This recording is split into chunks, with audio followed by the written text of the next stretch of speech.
nyantunin anak yatim, bantu orang dan lain-lain. Orang kalau sudah istiqomah, kepuasan pertamanya, dampak yang dirasakan pertama itu adalah orang yang merasa beruntungnya itu apa? Ya teman-teman sendiri yang merasakan. Ayo, sudah sampai level mana? Nanti semakin terus istiqomah, yang kedua itu adalah hidup merasa tenang. Merasa tenang. Ini baru yang kedua nih. Sementara kita ini kan, ada rutin istighosah, rutin MDS, hidup kita menjadi tenang. Kan itu baru istiqomah yang kedua. Baru kepuasan, manfaat yang kedua.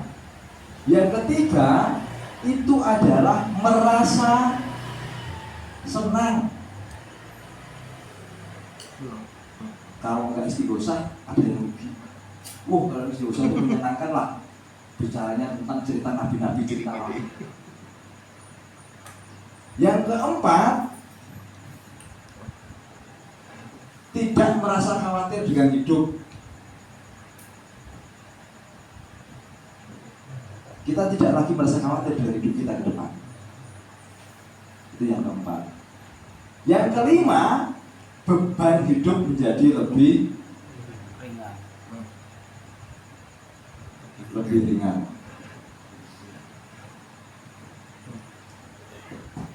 Yang keenam, memiliki keyakinan yang kuat.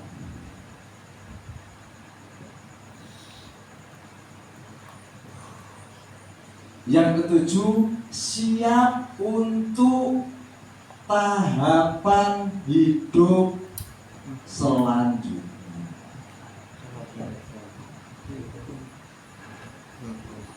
Orang yang sudah istiqomah mungkin 20 tahun harus siap untuk tahapan hidup selanjutnya.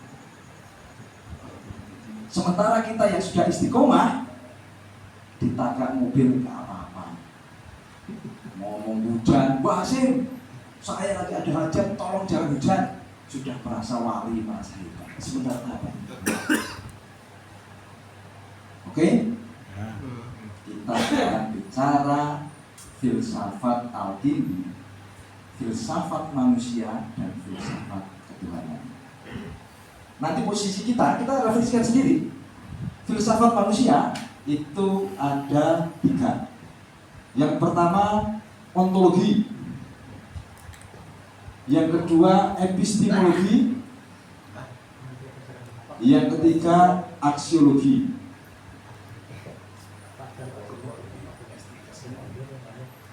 Ya, ini filsafat manusianya. Pertama ontologi. Ontologi itu begini. Belum dijelasin, tenang, sabar. Dapatkan, jadi terangkan. Ini jelas. Jadi filsafat ontologi itu adalah filsafat benda, filsafat material. Ini namanya aqua. Saya ini dari rumah ke Nurul Iman ketemu kayak gini.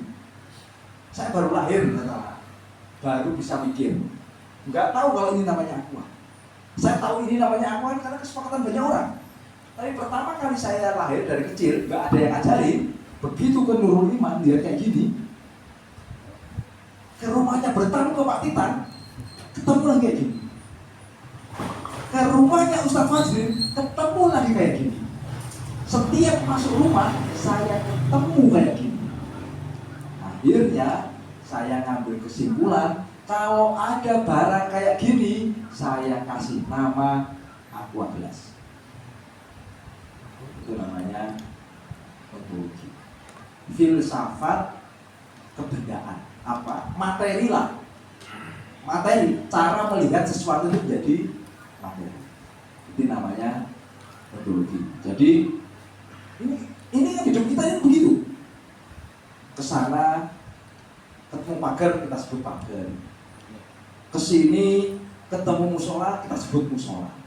Karena kan sudah kita hidup, sudah kesepakatan. Coba ketika sampai hidup pertama kali, lahir dari lahir, kan diajarkan oleh orang tua. Ini namanya gelas, ini namanya handphone, ini namanya apa? sedotan, kan diajarkan oleh orang tua. Tapi pertama kali orang manusia, Nabi Adam misalkan, dia nggak tahu ini namanya apa. Ini filsafat manusia. Pertama adalah ontologi. Setelah ontologi apa? Setelah ontologi itu adalah epistemologi. Oh, ini ternyata itu bahannya dari plastik. Ternyata ada airnya. Airnya dari mana ya? Plastiknya bagaimana cara membikinnya ya? Bagaimana cara memasukkan air ke dalam plastik ini sehingga tidak bocor? Ilmu pengetahuan untuk mempelajari ini namanya adalah epistemologi. Setelah itu adalah aksiologi. Manfaat air ini. Sekarang kalau dibalik, pertanyaannya dibalik, ini sama manusia. Kita hidup kan kayak gitu. Saya beli motor, kemudian belajar, oh motor ini biar bisa jalan harus beli bensin. Berarti saya harus nyari duit untuk beli bensin agar motor bisa jalan. Ternyata manfaat motor itu adalah mengantarkan saya sampai pekerjaan dan pulang. Kan begitu. Sekarang kalau kemudian saya balik, teman-teman ini nyembah yang namanya Allah, nyembah yang namanya Tuhan. Wujudnya kayak apa? Ayo. Kenapa? Semua filsafat manusia material. Tidak ada yang tidak bermaterial. Apa? Kupu-kupu material. Oksigen material. Oksigen itu coba dipadatkan, namanya sublimasi menjadi oksigen padat. Oksigen dicairkan, namanya apa? Hidroksigen. Namanya adalah embun. Embun itu kan oksigen yang dicairkan. Semuanya adalah material. Sekarang saya tanya, kita ini istighosah, kita ini sholat, kita ini khatmil Quran, semuanya nyembah Allah jeglak-jeglit, bahkan terlambat sholat kalau bisa berjamaah karena kita nyembah Allah dan lain-lain. Tiba-tiba hari ini kita nyebut yang namanya Allah, yang namanya Tuhan, materialnya di mana?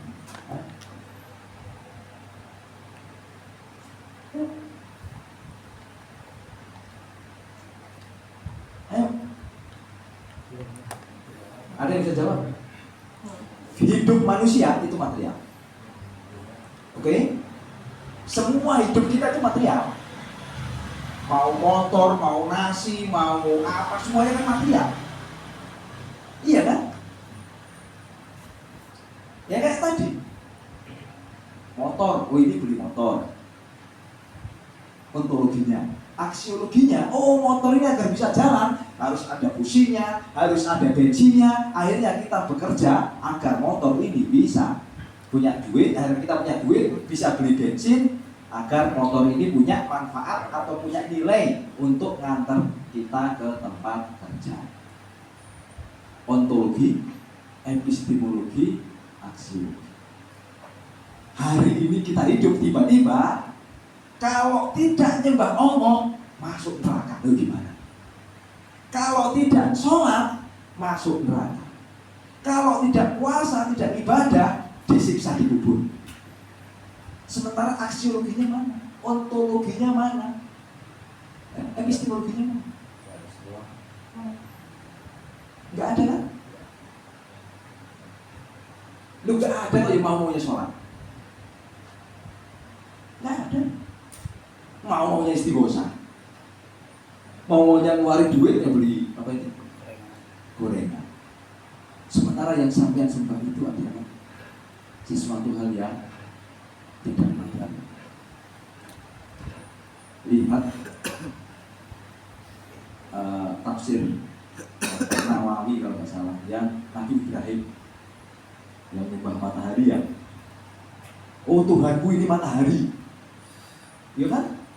Kemudian, oh enggak lah, masa Tuhan ini matahari? Malam kok hilang? Oh berarti Tuhanku bulan, bukan? Begitu siang, enggak ganti lagi. Kita kembali ke masa itu, ayo. Oke, saya balikin. Pak Asep tadi pertama kali makan bakso 1 mangkok, nilai kepuasannya 8. 8 kepuasan Pak Asep materialnya.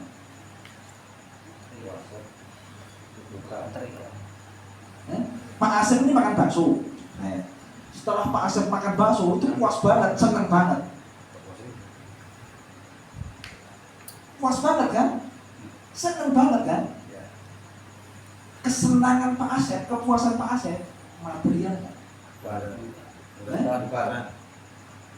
Bukan kan? Tapi kenapa Pak Asep mau mengeluarkan uang 10.000 untuk makan bakso, sementara kesenangannya, kepuasannya itu nggak bisa dirasakan, nggak terwujud, nggak berbentuk wujud. Kenapa? Itulah yang namanya keyakinan. Sampean tidak bisa meraih, sampean tidak bisa membayangkan bentuknya, sampean tidak bisa membayangkan wujudnya, tapi merasakan benar. Nyembah Allah, sholat, puas. Bisa puasa Ramadan 30 hari full, senang. Tapi kesenangannya seperti apa? Gak bisa digambarkan kan? Tapi kita mau berkorban. Itulah keyakinan. Oke? Itu adalah level yang paling rendah dalam filsafat ketuhanan. Ini filsafat manusia. Ini filsafat